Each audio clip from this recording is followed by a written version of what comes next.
CAPSLO, it's my family. It's like my second family. When I first moved to the U.S. in 2000, I came along with my ex-husband. I married when I was 15 years old in Mexico.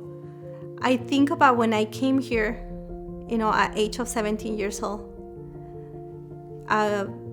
being illegal, not speaking the language, not having family, that could support me,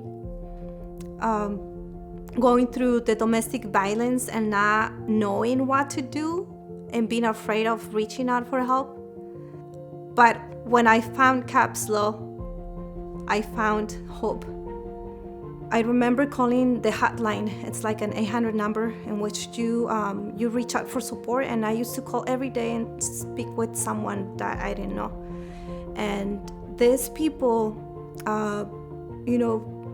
provide me with so many resources that I could ask for help, but again, I was like afraid.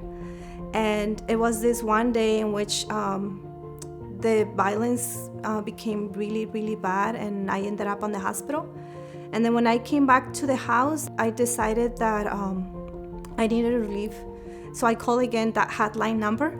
That day I was afraid. I was like, I didn't know what's gonna happen. And this lady came over to pick me up. She told me that she was gonna take me to the shelter. They took me to a Prado shelter. And then from that, I only stayed for a couple weeks, and they moved me to a women's shelter. Like at the shelter, I got therapy, and this therapist really empowered me to fight for my son and not to be afraid. And it was really hard.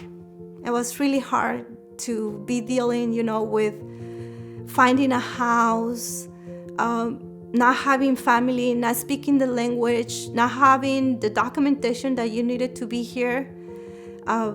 It was just really challenge to me and my son. And when I got accepted through immigration, I shared that to Sue Melvin, the behavioral health specialist. And she was so happy that she asked me, would you like to work for EOC, which is CAPSLO now? And I said yes. There is a need on the kitchen at Sunnyside. This is like a Head Start preschool in Los Osos. And I said, okay, yeah, I'm happy. Like, where do I put my application? It took me like 4 years to finish, ESL classes. And then I started taking early childhood education classes, and it was just one class at a time.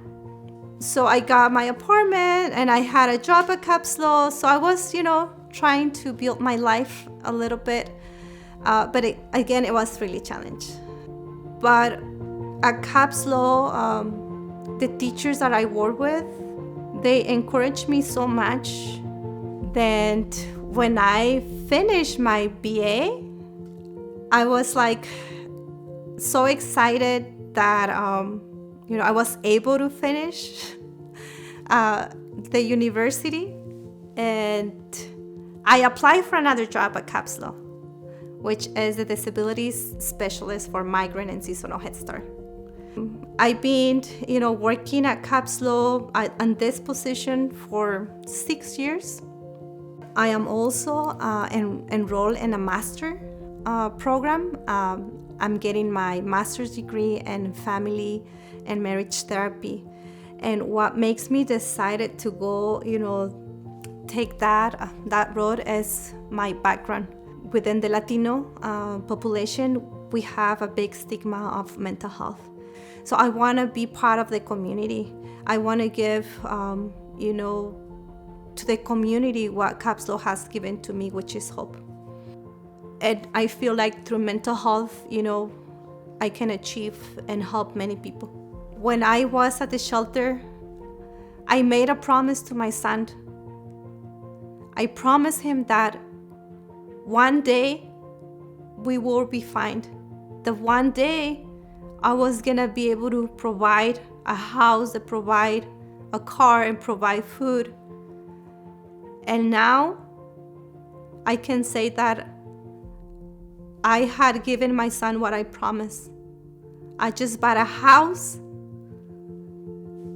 and I continue working at CAPSLO, and I will continue, be part of that community to continue giving hope to people.